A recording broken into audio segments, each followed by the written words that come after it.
আসসালামু আলাইকুম ভাই। একটা কাজের ভিডিও নিয়ে আসলাম অনেক দিন পর। সৌদি আরবের লন্ড্রির দোকানে ভাই কাজ।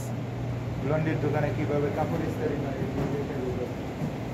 এই যে ভাই সালোয়ার কিনলেন, সালোয়ারটা এই যে দুইটা সিঁড়ি আছে, দুইটা সিঁড়ি একসাথে মিলে এভাবে একটা ধরা দিল। তাহলে এই যে বৃত্তে বাঙ্গা থাকলে সমান হয়ে যাবে ভাই। শুধু একটা চাপ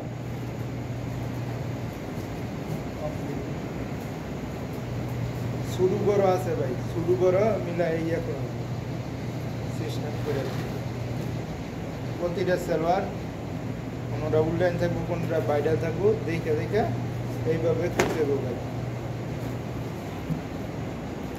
এই দেখেন এভাবে বান্ধা থাকলে ভিতরে থাকলে কাপড় উল্টায় থাকলে বাইডাল করে নিতে হবে।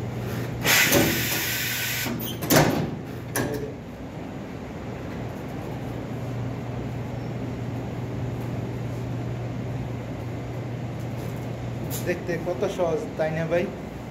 আসলে যে কাম হিগে হয় জানে, কাম হিগে অবস্থায় বেশি কষ্ট ভাই শুরুতে এই লন্ড্রির কাম। আরেকটা জিনিস মনে রাখবেন, এই যে জিনিসটা যে কখনো নতুন অবস্থা হাত না লাগে, এটা আপনাদের ভাই হাত লাগলে একটা না 3 দিন মতো ফোরায় এই লোয়াটা মেরে। এই লোয়াটা মেরে হাত লাগলে 3 দিন মতো ফোরায়। আর আপনি যখন ভাই এটা চাপ দিবেন, এই যেন একটা ইয়ে আছে দেখতে থাকেন,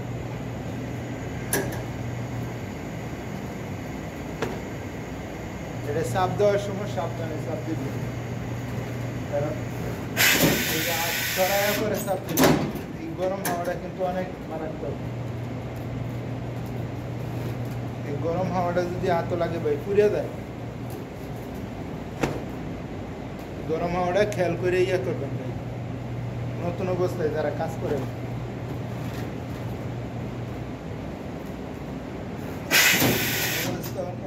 কাজ করেন বা শিখতে আছেন সাবধানে করবেন। যেভাবে উল্টানো থাকবো বাইডাল করে নিতে হবে। তারপরে যারা দিলেন দুইটা সাইড ধরলেন, হাতটা একটু বাঁধা দিবেন, শেষ।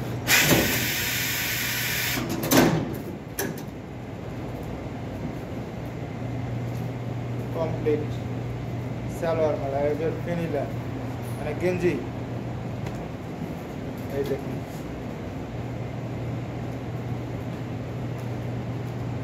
দেখবেন বাঙ্গা থাকে না গেঞ্জি, বাঙ্গাটা সিধা করে নেবেন।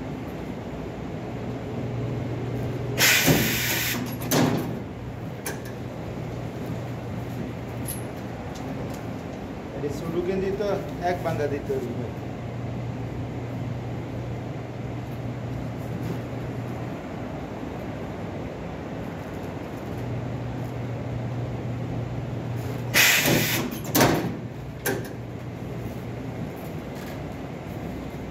লাস্টে ফিনিশিং।